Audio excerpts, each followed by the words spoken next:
Hello everyone, welcome back to Wednesday here on the Pagan Perspective. I'm your host Eric. This week we're talking about ritual clothing or going sky-clad.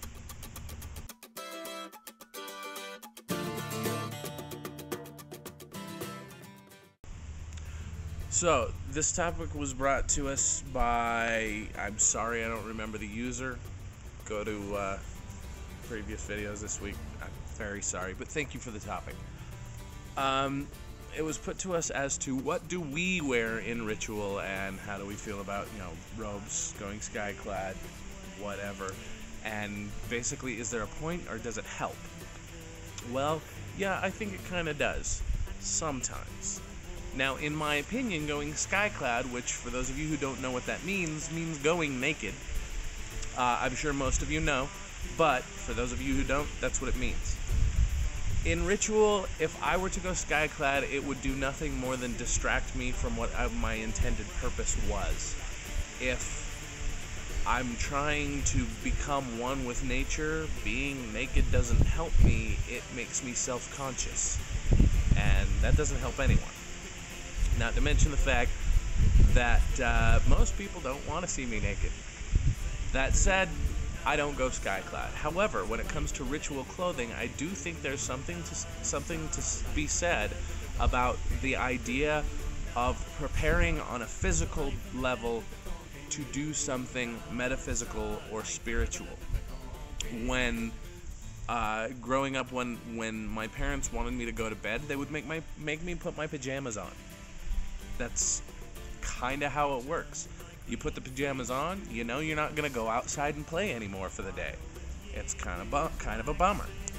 But when you put on the nice shirt and tie and jacket, you're either going to a wedding, a funeral, or church. You kind of get that. So, when I put on one of my kilts, I know that either I'm going to go out and have a good time somewhere with my friends, or I'm going to be doing ritual.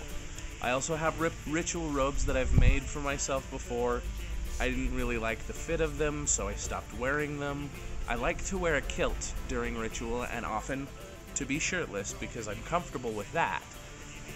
But when you're talking about putting something on specifically for ritual, it does help you get into the mindset that you're going to be doing something outside of yourself. You're going to be doing something spiritual. You're going to be doing something to connect you with nature.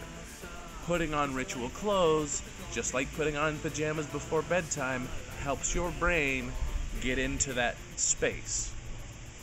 So outside of that, I would say anything you're comfortable with, perhaps a certain pair of pants or jewelry. I know that Annie brought up she puts on her pentacle and she puts on a specific necklace that she wears, or ring, maybe both. At any rate, she uses jewelry. I also do that. I have a ring that I put on this finger and this finger that I don't wear any other time.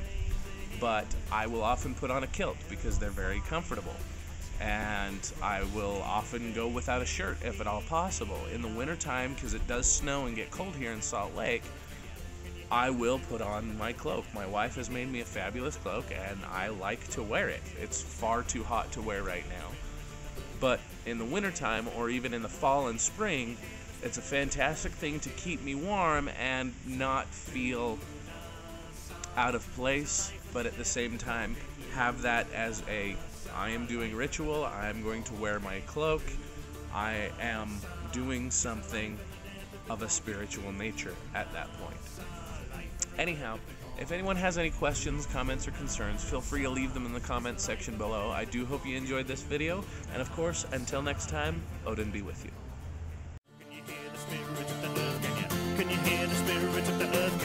Can you hear the spirits of the earth? Can you hear them call? Can you hear them sing? Luna Sa, it's the life and the death of the corn king. Luna Sa, life and rebirth of the corn king. Luna Sa, it's the life and the death of the corn king.